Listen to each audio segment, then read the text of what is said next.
it's interesting, especially when we look at the history of this and look at the history of shoes itself. Not just where they come from, but why we throw different pieces of material around our feet. And I think the what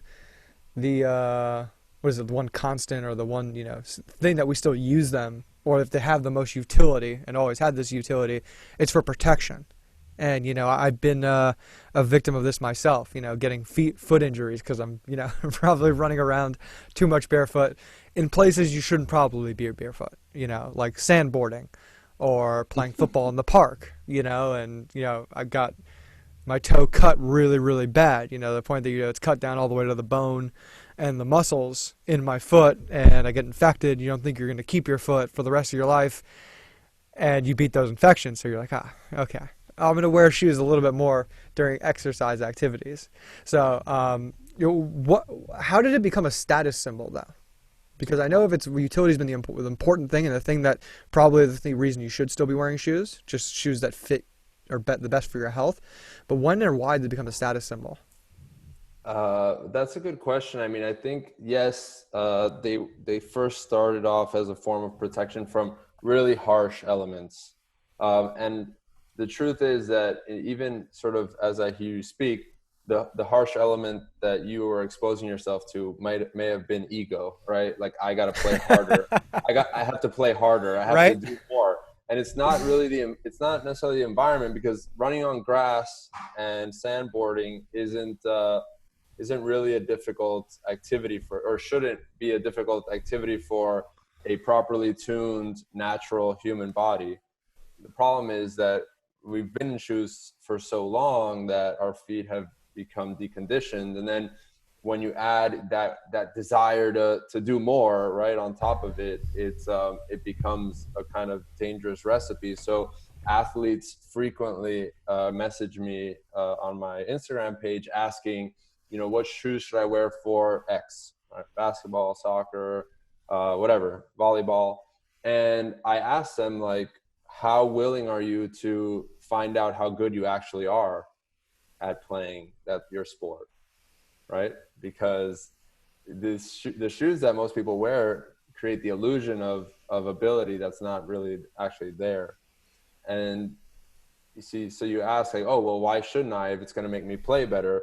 Well, yeah, it is, but the consequences are pretty severe.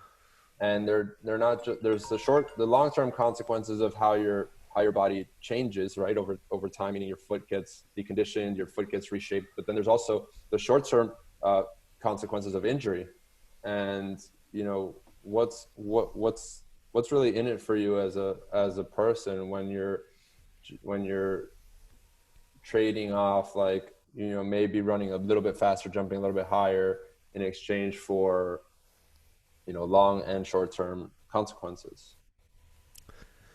Well, I know that, especially running shoes. I watched the history on that, especially how Phil Knight, who he was looking to develop this shoe, the sneakers and the whole movement behind jogging, like Yeah. where it came from, which is, again, pretty interesting that we tailored this shoe, like the typical athletic shoe, because people forget, we're talking athletics, less than 100 years, maybe 70 or 60 years of, Yep. development of this shoe.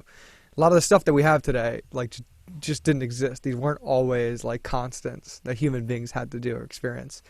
Um, so he was developing this for people who, I believe they were like, people that worked in offices, and they had that slight raise in the dress shoe. So he's like, okay, how can we make an athletic shoe that's as closely tailored to the foot of the shoe that people are wearing every day? Am I right there? Yeah, so exactly. The athletic shoe was made to consider people who are already unathletic, right? So it's like, yeah, it's like, well, How American.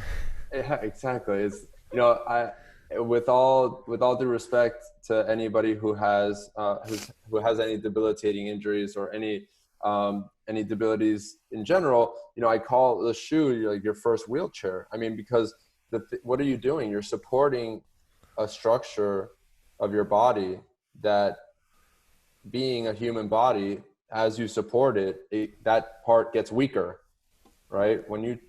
as you try to support your foot will get weaker.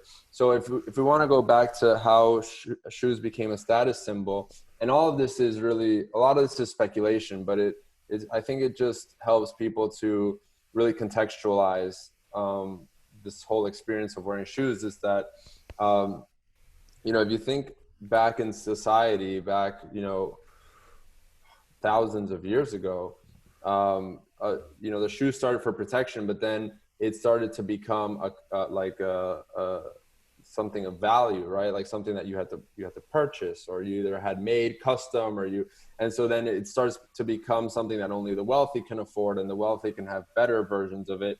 And then after that, they started to realize they could put a heel under it, and so only certain people of certain um, you know, social status could have their heel raised to a certain height. You think about like royalty, and they set the rules, and they could have certain heights. And then the toes getting pointy was also a symbol of status. It's like, I don't have to do hard work.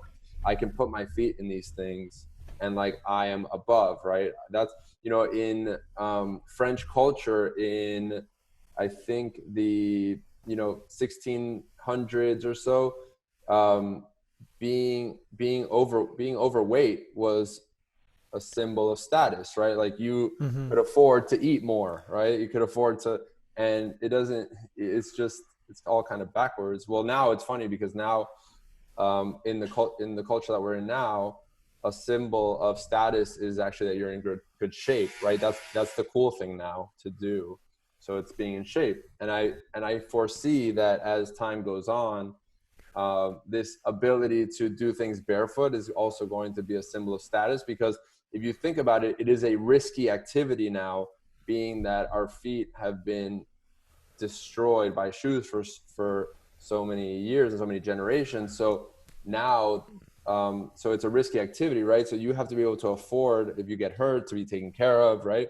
So I can foresee that this might become like a mainstream cool thing, where like, oh, wow, look at this person, like they can go barefoot, that's awesome, right? And it's such a luxury that they can afford to take that risk.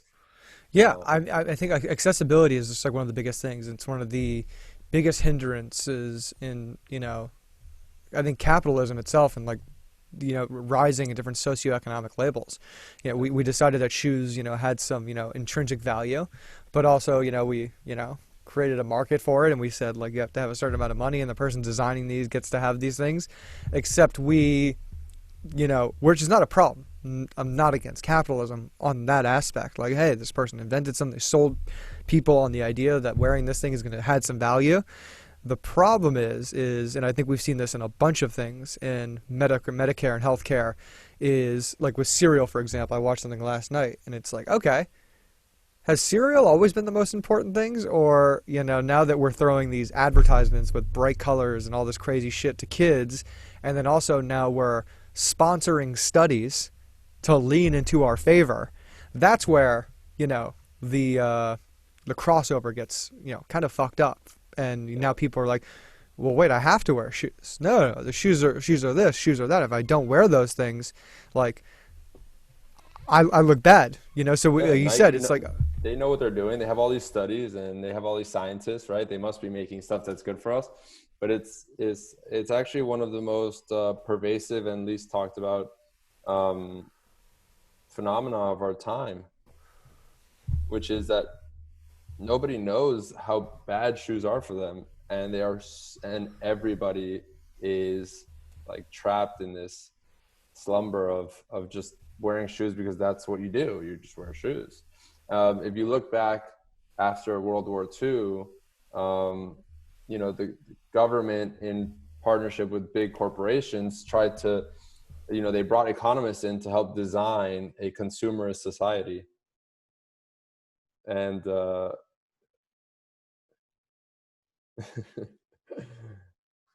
I'll pause there for a no, second. no, no, no, you're good, you're Yeah, good, you're yeah. good. I'm So just fixing the camera. yeah, no problem. So they brought economists in to design a consumerist society, and there's a great video on YouTube called "The Story of Stuff," which um, I'm gonna call up really quick because I want to read to you a quote I want to read to you a quote that came out from it. That's a quote that's actually found like in um, it's actually found in like economics textbooks. So this was the 1950s, right? They brought on these economists to help them figure out how to reboot the economy. And the quote goes like this. It says, "Our enormously productive economy demands that we make consumption our way of life, that we convert the buying and use of goods into rituals, that we seek our spiritual satisfaction, our ego satisfaction in consumption. We need things consumed, burned up, replaced, uh, and discarded at an ever increasing rate."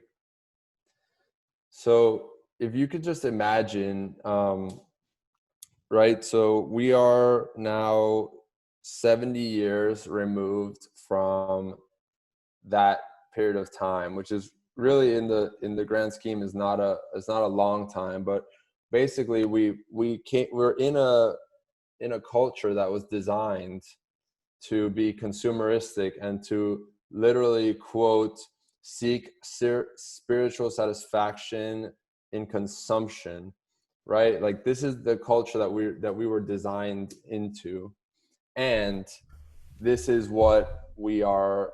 This is what every single message that comes to us through advertising, through marketing, is based around, right? So we have this baseline of we need to buy shit, right? Like, and it's so scary because you talk about capitalism and it not being a bad thing, and I agree. However, when the components are corrupted, then it becomes a really dangerous system. Because look, my journey after, you know, since we spoke, it's been quite a while, and my journey has gone down this road of natural living, which includes minimalism, right? And minimalism is not I don't have anything. Minimalism is I consciously question myself every day around the necessity of the things I have around me, including stuff, people, ideas, right? And so I have never been happier in my entire life than I am today. And I have the least amount of stuff I've ever had. And so there's this illusion that we seek that we'll gain satisfaction through having the things that we want. But that is bullshit. It's just such nothingness, right? No, I think it also happens in the to the fact that, you know, most of the stuff that we need to buy is not even just good anymore.